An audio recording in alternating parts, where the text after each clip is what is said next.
I'm a part of a group of students that has been exploring a new vision for schools and learning. We need to be seen and valued as whole learners. Schools can do this by just helping us build skills like teamwork, leadership, and stress management, as well as our academic knowledge. These are just a few of our stories that have led us to see how our learning can be different.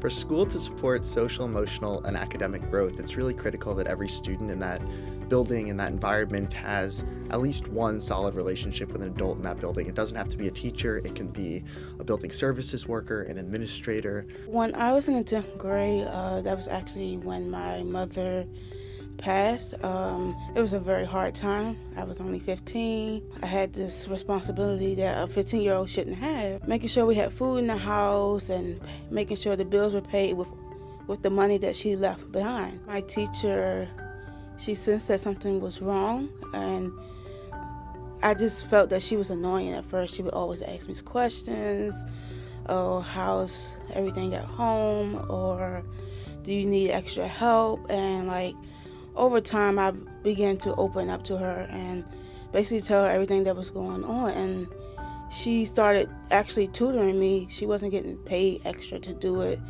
And not only tutoring me, but she was being a mentor to me. Dr. Jackson was someone who is and was, when she was my principal, very much so committed to this idea that one's circumstances don't have to define their outcomes. That attitude permeated throughout the entire school because she had just as much high expectations of her students as she did her staff.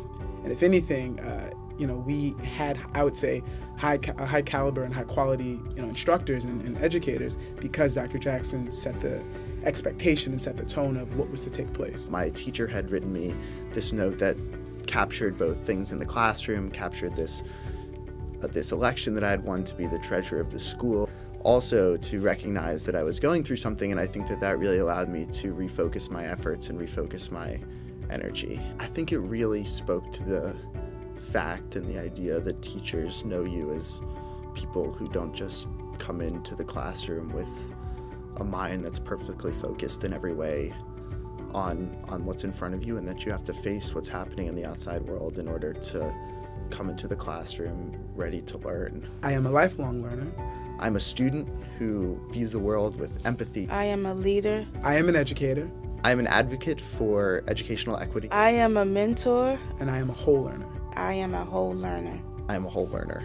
Please join us. Read and sign our youth call to action.